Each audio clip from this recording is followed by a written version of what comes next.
Look, I'd like to start by kicking off today and talking about the perspective of what is location intelligence and why do businesses have a need for location intelligence, and in particular how they go about using cloud-based location intelligence platforms. I might throw to you, Tim, just to kick us off and give us a good perspective on what you see location intelligence is and who's using it. Thanks, Pete. Well, I think the key for me around location intelligence is that it's about insight. So that's insight that informs location strategy and also insight that informs site level decision making. So the sorts of data that gets considered through that is obviously your population or demographic data, it's point of interest data, customer data, retail location data.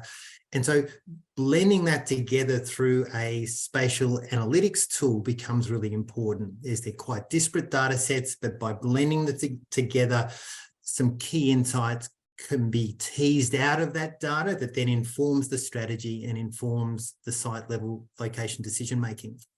In terms of who's using it, it's changing dramatically. I think this sort of field 10 years ago was really the domain of the very well-financed global groups who could invest in in-house platforms and some of that old heavy software, the spatial analytics software that we're probably all familiar with.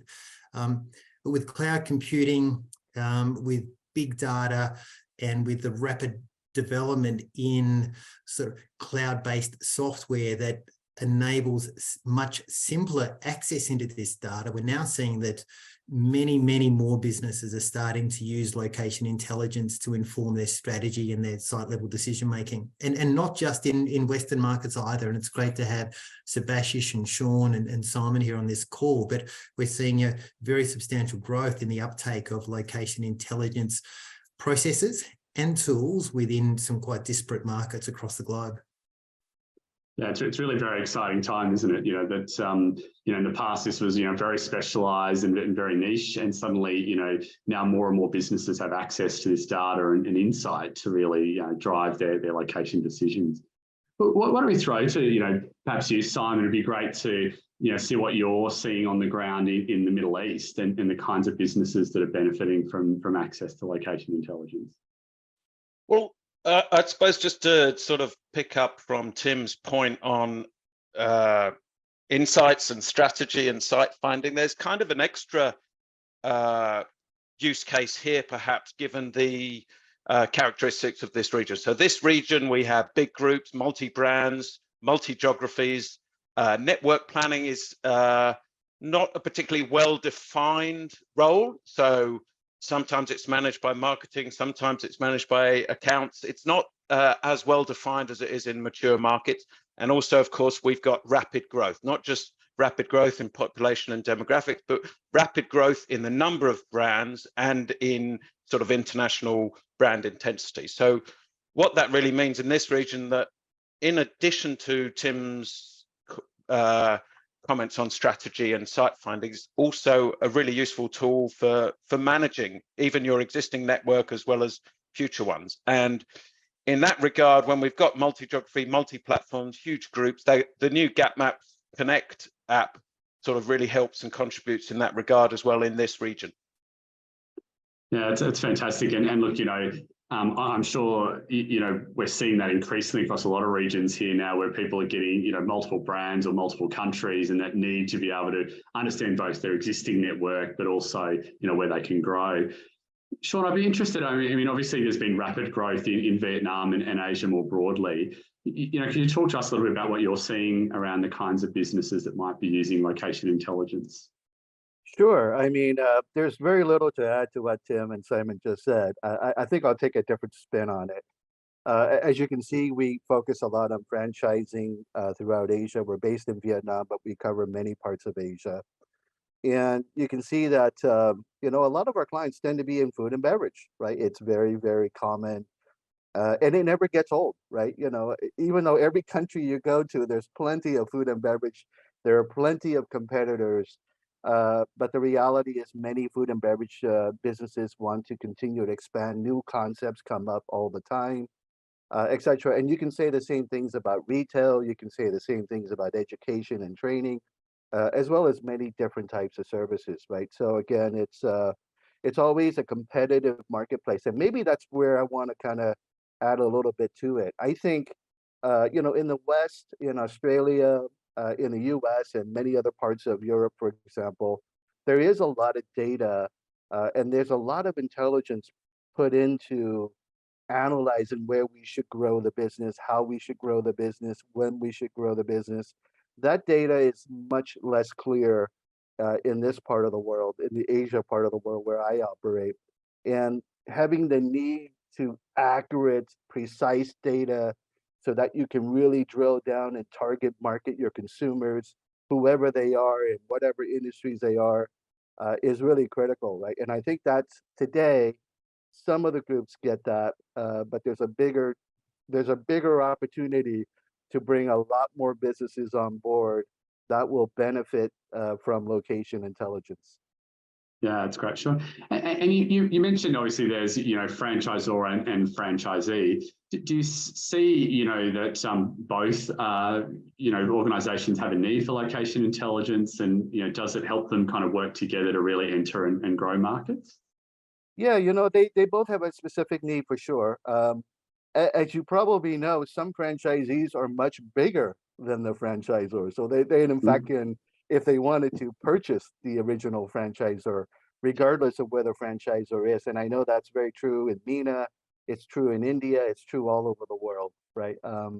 So I think that's one component of it. And of course, one of the key businesses when you are in the franchising sector is, while there are many criteria to success, one of the biggest criteria to success is picking an optimal location, right? Because if you were to have 10 stores in a network and you pick 2 wrong locations, that can really ruin your P&L. That can make a very good business turn into a very average or even underperforming business, right? And so franchisees have a need to make sure that they're growing the network in the most optimal, efficient way.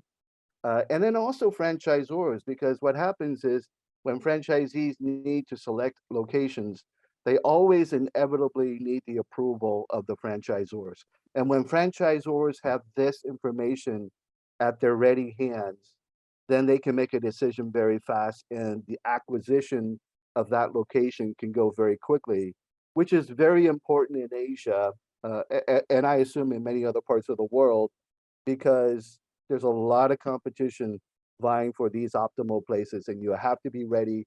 You have to make quick decisions, but you also want the data to show that you're making the right choices as well. Yeah, and certainly having both parties looking at the same data helps to speed that process up and help them win the best locations.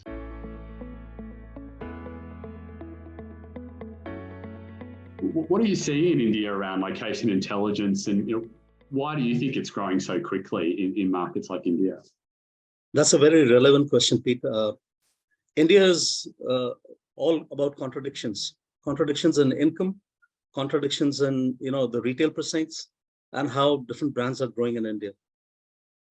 What we find is that slowly brands are migrating from back of the envelope calculation on retail precincts and the value of catchments to now data-led decision making. And I would really like to congratulate GapMaps is doing a fantastic job in helping so many local and international brands in understanding how to value and how to look at the value of your catchment, analyze, and then make a decision whether you want to open a store or not. A very particular reason for that all malls in India are not born the same.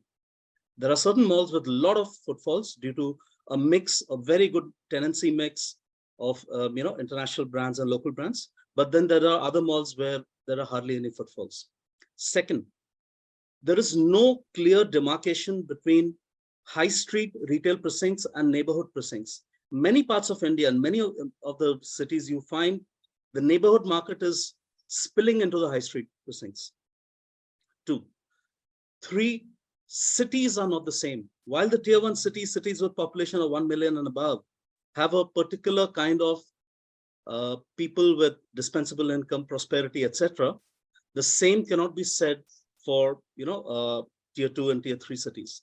Now, what happens with the international brands and the local brands that I've been interacting with, the moment they get their unit economics correct, that means, let's say if they have 5 stores, 10 stores, and all of them are performing and profitable, that's the time when they want to expand.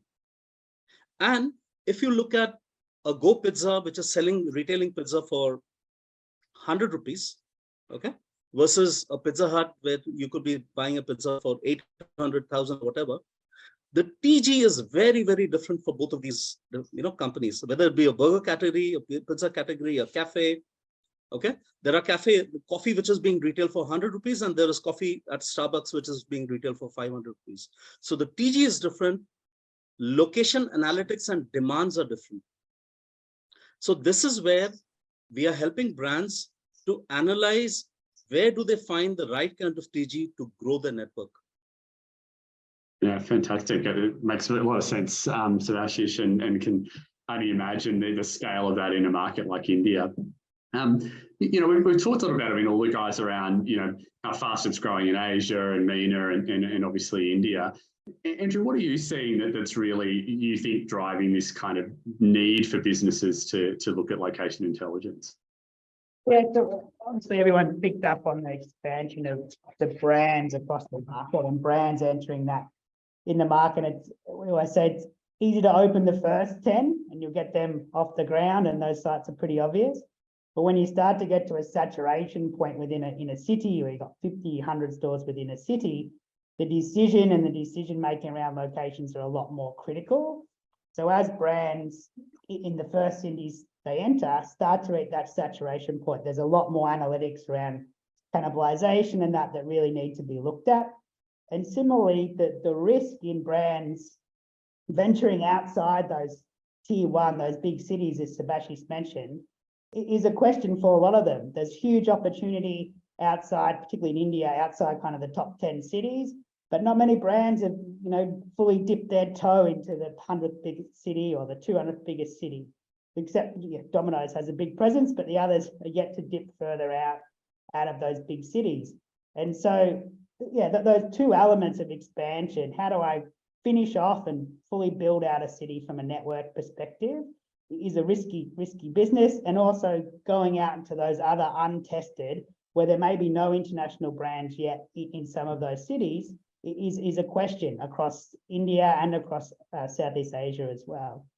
The second bit probably driving that expansion from a demand perspective, and from putting my economist hat on, is that although population growth in these markets is only really around the kind of 1% or sub 1% per year, which isn't a huge number. What the change is, you have more people stepping up into the consuming class. So economic growth in a lot of these markets, we're talking 4 or 5% a year or more. And so you got more and more households that used to live day to day, or their parents used to live kind of day to day, and didn't have that discretionary income, that are now moving up the income brackets to a point where they can afford these higher income brands, as Subhashish mentioned. So they can afford the Starbucks, they can afford the major QSR brands, or they can afford the kind of international or national fashion chains. So that growth propels the amount of customers that you have in the market. So again, pop growth might be at 1%, but your addressable market growth might be 5% plus in these markets.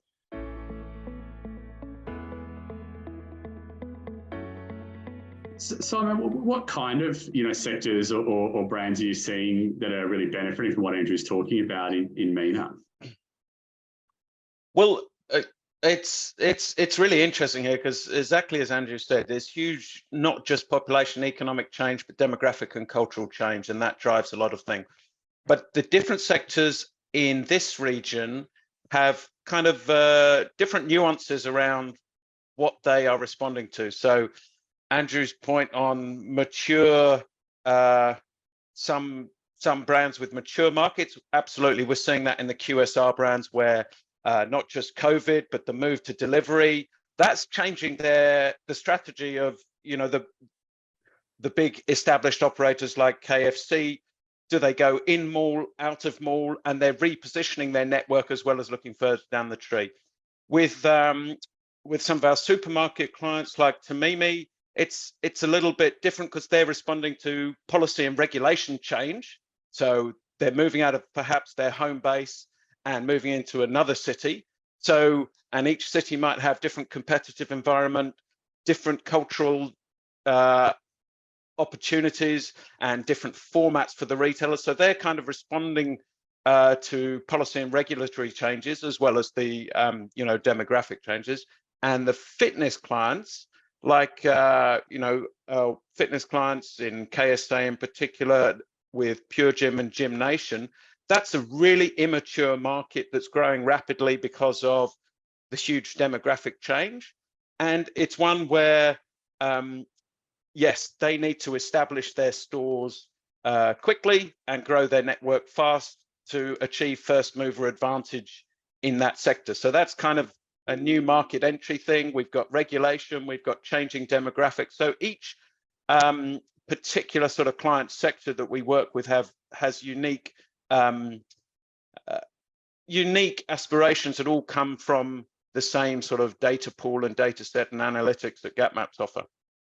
Yeah, thanks, Tom. It's a really good point. I mean, there's obviously a number of sectors there that can benefit from this, but some of the drivers, whilst the same, the way that they take those drivers and respond to the conditions in those markets means they'll execute their sort of location strategies in different ways, which I think is really important. There's one particular challenge here, which is, I don't have as much experience in Asia as the other members here, but the level and quality and availability of data in this region from public sources is incredibly challenging. So if, the gym operators come to us and say, where's the best location for a female only gym?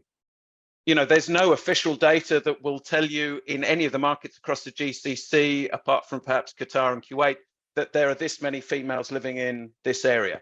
So we have to sort of use the GapMaps skills and toolkit in different ways. We have to find, well, these are the women's club, this is where they live, this is where the female mosques are, this is how they move. So you have to use sort of lateral thinking to address some of these points of pain for the clients. That in markets like Australia, I mean, it's easy for you, Pete, there, because the ABS tells you how many children, how many dogs, how many cats, how many chickens in each street. But in the rest of the world, it's much more of a challenge and a less direct route. Yeah, great. Absolutely, Simon. And it's always good to know where the chickens are, for sure. And we might, I'm keen to hear from Sean on this one, because I know, Vietnam is a very exciting and kind of hot market at the moment with a lot of brands entering, but be interested to sort of see the sectors that you see that have been adopting location intelligence, probably even from a market entry perspective, as well as they look to grow. Yeah, no, there's no doubt that, Vietnam is one of the hottest and fastest growing franchise sectors in Southeast Asia, in Asia, to be honest with you. That said, it obviously has a lot of room to grow. It isn't quite as big as what you would find in Indonesia, the Philippines, Thailand, etc. From a franchising perspective. And you see, QSRs dominating a market like Vietnam. Like, for example, today, the biggest chain in Vietnam is a Korean brand called Lotteria. And very recently, Lotteria has made a strategic announcement that they wanted to get into other countries nearby. I believe one of those countries was Indonesia as well. So the Korean companies and Korean businesses have naturally gravitated towards Vietnam for many decades now. So I can talk on about all the investments about Korean companies into Vietnam, but that's another topic and another time. But what you find is that the QSR chains dominate the KFCs, the Pizza Hut, the Domino's, the Starbucks.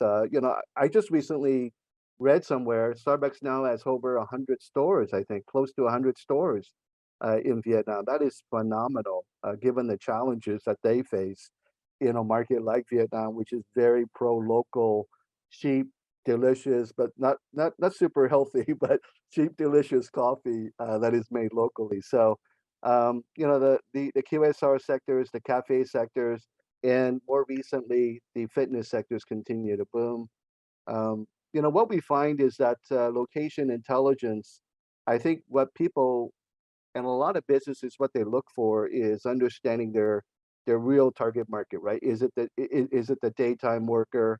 Is it a residential area? Is it other businesses, right? Do I need to be near hospitals? Do I need to be near airports? Do I need to be near schools? Do I need to be near other competitors, for example, right? So all of these things, I think, provide invaluable insights that Simon correctly, you know, ascertained earlier, which was the data, whether it's Vietnam or Indonesia or Malaysia, you know, the data is severely lacking, right? And you really need to drill down to the details in order to select the right optimal location. And when you do that, then your businesses have a great opportunity to maximizing revenues, making sure your staffing levels are appropriate, that you don't have idle staff, but at the same time that you're not understaffed and miss lots of sales opportunities. In terms of inventory management, this is obviously very, very important if you are in retail, whether that's fashion or pharmacies or whatever it is, that kind of retail that you're doing. And again, just solving a lot of operational issues, making them more efficient, I think is something that I think the entire industry needs to be educated on a little bit more. Yeah, couldn't agree more. I mean, I think your points are really valid that are coming through from most of the team today around, you know, that site selection is so key to getting the economics right. And, you know, you get a few stores wrong and it can really, you know, cause a lot of problems for these brands. And so, you know, it's important to sort of have some good fact-based decision making that really helps, you know, de-risk some of those decisions and really help, you know, support the growth expansions that and the opportunities that exist in those markets. So, great. And Sebastian, you know, obviously, you know, India's got a massive kind of retail market. You know, are there other sort of sectors or you know, industries that you're seeing that are really starting to adopt location intelligence in India? We've not had great, you know, range of fashion brands coming to us, but lately, fashion brands have realized that gone are the days when, you know, they would only focus on the top malls, like the Lulu, Ambience, and the other malls, because that gets any which ways penetrated very quickly. Once the mall starts coming up, you know, all the tenants are there. So now the question is, where beyond the malls and where beyond the major malls? Okay. And unfortunately, if you look at the tier 2, tier 3 cities, you don't have the major malls. Okay. So that's where the high street precincts come in, and that is where GapMaps comes in. Okay. Yeah. So I see now a huge opportunity for the automotive and the automotive ancillary sector, because, you know, that particular domain operates under the hub and spoke model. And the hub and spoke model can be easily, you know, imprinted and brought onto a platform to understand where are the hubs and where are the spokes and what is the value of the spokes where they want to attack by first establishing a hub in a particular location. Okay. In the fitness sector, Anytime Fitness, one of the key things that they have told us that they have not looked at where the other, you know, competitors are, like, for example, Cult Fitness. They've rather used our platform to attack highly prosperous neighborhoods. Now, unfortunately, with India census, you don't have age distribution data. You don't have gender distribution data. But we help our clients understand the prosperity levels, you know, the Sec A, Sec B, the consuming class put together, and how, you know, you can compare hundreds, if not thousands of catchments in a given city, across city, and understand where to come up with your next set of fitness.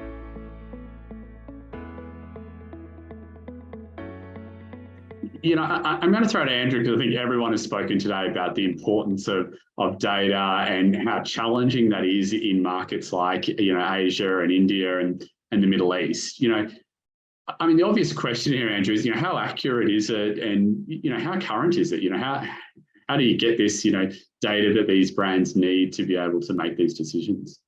Yeah, so I'll start with Simon's mentioned the note on proxies and things that work. What we work and what aim to develop is a set of metrics that correlate with store sales. At our core, we're doing work with brands in all of these markets, and we know their sales or looked at their sales across their range of stores and look for metrics and develop metrics that we know correlate with sales. So dispute them if you want, or say this proxy is good or not good. What we know is that these metrics, and I'll talk about them in a moment, that correlate with store sales. And so you can start to, even though they might not be perfect in some examples, you know a store works with this set of metrics, and then you can start looking for other sets of stores that have the same metrics. In saying that, so yeah, the data, as everyone's mentioned, from the government agencies is poor or non-existent in some markets. It could be 10 years old. It could be just at a state level geography and you've got nothing at the suburb level geography. It could be just the population, and no government seemingly in these markets likes to put out income distributions because that causes some political questions. And so there's a lot of gaps in the market. So two things, the first two things that we know we need to attack is getting an accurate or a relative population measure at a local level. And how we do that is with two key data sets. One is like aerial imagery recognition to know where all the buildings are. So where does the urban area actually go to, and where's a paddock and where's a building? That's our starting point. The second one is mobile device or human movement data that we look at across these markets. So we can see where devices spend their nighttime or where people are spending their nighttime. And that gives us an idea on those buildings we identified, the relative population density between different locations. The third set where we can is obviously the official government numbers at the state level or whatever level we can get them at. We're pairing those sets together, mixing it all up so we get a consistent population measure across a whole city, across a whole country that balances correctly to the kind of agreed government numbers, but also has the right relativity between locations. This area is definitely denser. This area is definitely kind of single level villas or accommodation. So that relative population density across a city, we have a very good handle of that, how that varies across the city and between cities. The second thing, so you know how many people live in your catchment, you also need to know how much money they have. And this is where we spend really a lot of time and resources building up our consuming class insights, our spend per capita insights at a really micro level. And we do this, as again, Simon alluded to, using a number of proxies. So one of the proxies is house price data. In most markets, you know, house prices are listed, so you have an idea of the house price distribution across a city. All the rich houses are here. This area is clearly a slum or an informal settlement. This area is a mid-tier in terms of house pricing. That gives a fantastic proxy of where the income is within a city. I think naturally we don't have to explain that one very much. That's quite clear. The other indexes we look at again, our mobile device, our human movement data on what are the high income locations, or where high net worth or middle or high income residents, what do they like to do? They like to go to some of those high income malls. They may like to go to the airport on a regular basis. So we look at those locations and then look at where the visitors to those locations are coming from, which again allows us to index usage of those locations across a city to give an idea of the income distribution across a city. And thankfully, when we do that, it normally correlates quite well with the house prices. So again, we know we're on the right track. They're the two main sources. There's other things we look at, but again, we're using all the proxies we can to give the best population measure at a micro level to allow you to understand a catchment around a particular store, and also an income proxy or a spending potential proxy around each of your stores as well. They're the two main things that we work on. There's census insights and other insights that we work through in similar methodology. But once you understand that the population, the income around a store, that's a great place to start. Yeah, it's great, Andrew. And look, I mean, you make it sound easy, but I'm sure it's very, very complicated and not an easy thing for brands to do on their own. And so being able to kind of access this, high quality, insights at very granular levels is going to be, really key for decision making, because you're looking at a state level, that's not really helping you if there's 10 million people in that state. So, getting an understanding of who's really going to visit that store, and not just is there a lot of people, but do they actually have enough money to buy the goods and services that the business is looking to sell? So yeah, it sounds incredibly kind of important. Probably sorry, Pete, I'll just add a couple of others that please. Just thinking out loud. So the other ones, we talk about population income, just picking up what the others have said. We do a worker estimate as well. So obviously some stores aren't driven by the people that live in the area. They're being driven by the amount of people that work in the area. They're going to get their lunch, or they're shopping while they're on break. So the worker estimates is key for us. And that's really quite a unique one for GapMaps in terms of working up those worker estimates in a local catchment. We spend a lot of time working through that. And the more and more, we're also using our mobile device analytics to understand passing traffic or visitors to an area. How many shoppers might there be in an area? How many people popping in for meetings in local areas? So while it may not be a direct kind of footfall comparison at this stage of our development, it gives a great indication of other users of the particular area or precinct as well. So they're probably the other two linchpins as well: daytime or workers, and also visitors to an area.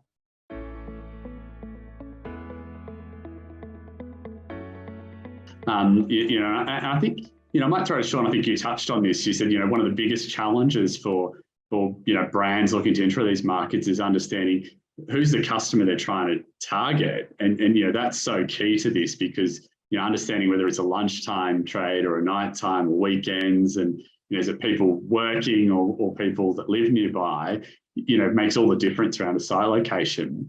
Can you tell us a little bit about, I guess, some of the challenges you might have seen from brands who are entering these markets for the first time, and the way that those consumers behave may be quite different to markets that they've been used to in the past? Yeah, no, that's a great question, Peter. This question comes up a lot. We have a lot of discussions with many international brands. Many of them are from the U.S., as you know. If you look on the background here, you'll see Chuck E. Cheese, you'll see Little Caesars Pizza, you'll see Slim Chickens and Texas Roadhouse. And we just brought on board Hooters as well, Hooters of America. So we have the honor of helping them to expand through many countries here in this part of the world. Obviously there are it's a loaded question. We could spend a whole day talking about some of the challenges franchisors have when they seek to enter this part of the world, or in India or the GCC or anywhere else in the world. But obviously cultural differences. Asia is not one country, right? I mean, the areas that we cover is 20 or so countries. They each have their own cultures. They each have their own languages. And even when languages are similar or the same, they have different cultures and dialects and such, right? And so it's really, even within the same country, right? And, when you talk about Vietnam, Hanoi is very different from Ho Chi Minh City, just like Beijing is very different from Shanghai, right? So lots of cultural issues. There's regulatory issues that we won't get into today. And specifically in our case, regulatory issues related to franchising. Supply chain is always an important part of it, the discussion. Labor costs, not only labor costs, but productivity, right? So don't assume that because labor costs more that it's cheaper, because productivity tends to be higher in more of these more developed countries. So it more than offsets some of the higher costs in labor. But of course, countries like India, Vietnam, and many others throughout Asia, the Greater Asia region, there is obviously a labor efficiency advantage in many cases. Lots and lots of stuff, but I guess one of the key things I wanted to talk about was incomes, right? Because really, when you look at a country, one of the main challenges that any brand is going to have initially is, why should I be interested in this country? what is the market potential in the short term, in the near term, and of course in the long term, right? So if you take a look at an example of Vietnam short term, probably fairly okay, fairly interesting. Medium term, much better. Long term, very good, right? And so again, franchisors know that when they come into a country, they don't have to build 50 stores in 2 years, right? They got 10 years to do that. They have 5 years to do that. They have 20 years to do that. And when they come in with that realization, understanding what the potential is, and looking at the demographics but specifically the incomes of the target market, then they can start to understand, this is something that's interesting to me. This is something that should be worthwhile for me to invest further, to make additional investments before I actually go out and work with people like Sean and everybody else, to actually find master franchisees throughout the region.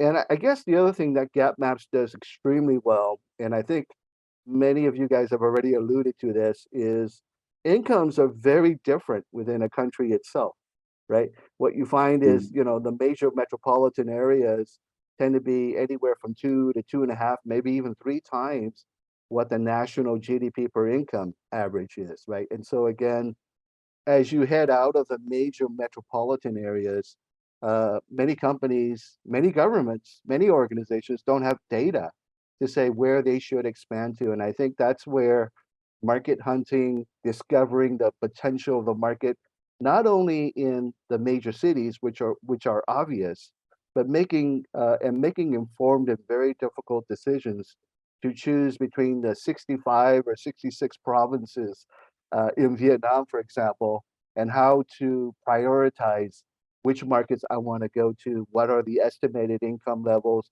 What are the education levels? Are there businesses there, et cetera, et cetera? Whatever that criteria is, when you have that data, then it makes sense to be able to choose the right market entry strategies, either by country or even within a country itself. So we see lots of opportunities in that. And one of my first discussions when I ever talk to a franchisor that wants to get into Asia is, what do you think the market potential is? And the normal question is, and this is why it's very important for franchisers to do their due diligence. But right now, it's just basically, my competitors have so many businesses there, so I want to be a percentage of that. And that's okay. That should be one of the things that you look at. But that in it itself is not probably the best way to look at what the real market potential is, et cetera. So I think there's a lot of opportunities here. And I think GapMaps provides a lot of these decisions, especially when you can take those decisions on a 100 meter by 100 meter grid, which I've never heard of any other company being able to do. Yeah, that sort of micro catchment's so important. People only travel so far to consume a particular good or service. So, got to understand it at a micro level. But thanks, Sean. I was just going to add to that. I mean, one of the challenges we see here with the American brands looking to establish a foothold is around the franchisor might not. They understand their business incredibly well, but they don't understand the geography. And also, there are many different types of relationships between franchisee, franchisor, and how, who has responsibility for finding sites, approving sites, what level of risk, is it a good site? So actually in instances where the franchisee who might be based in Dallas or somewhere else in America and the local franchisee who usually based in Saudi or Dubai here, if, as in some instances, the platform is used by both, it can become a single point of truth to manage that process and, help the franchisor based in another country understand the local geography, because, that it's a huge challenge, and the Middle East is a big place, and Americans wouldn't necessarily understand the culture, the traffic, the incomes, the data challenges that Andrew talked about, and all those things. So actually having a common platform and single point of truth is enormously useful for US-based brands coming into this region.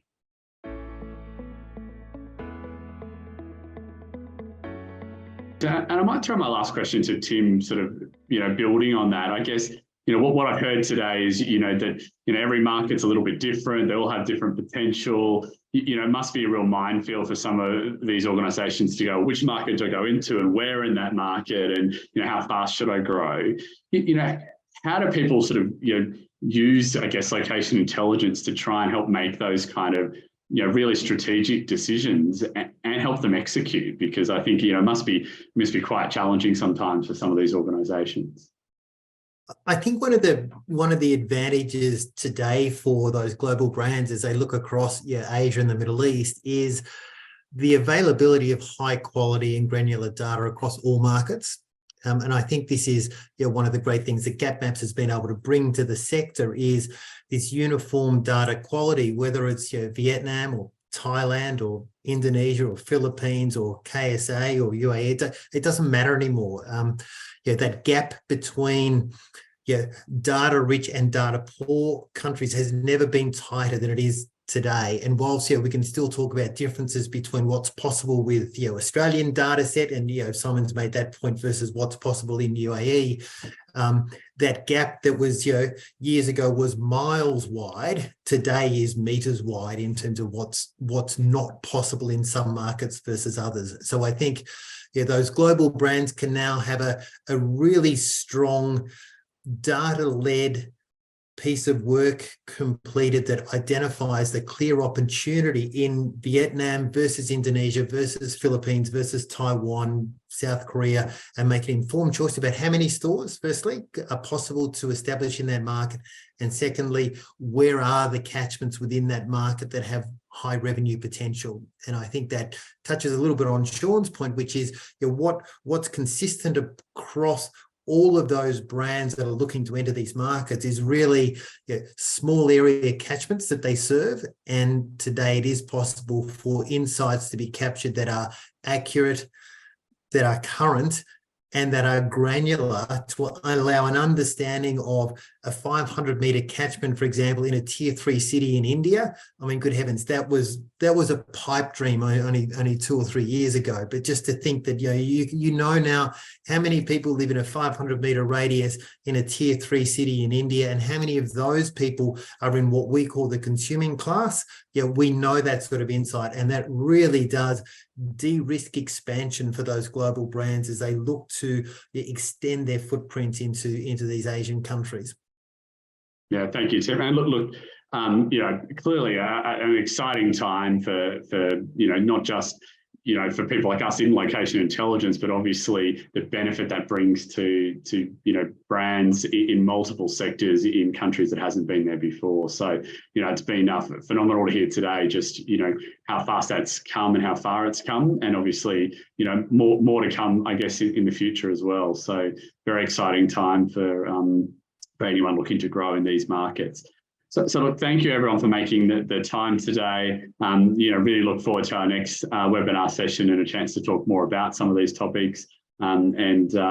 Appreciate everyone's contribution. Thank you. Sure. Thank you, Peter. Thank you, everybody. Thanks, Pete. Thanks, everyone.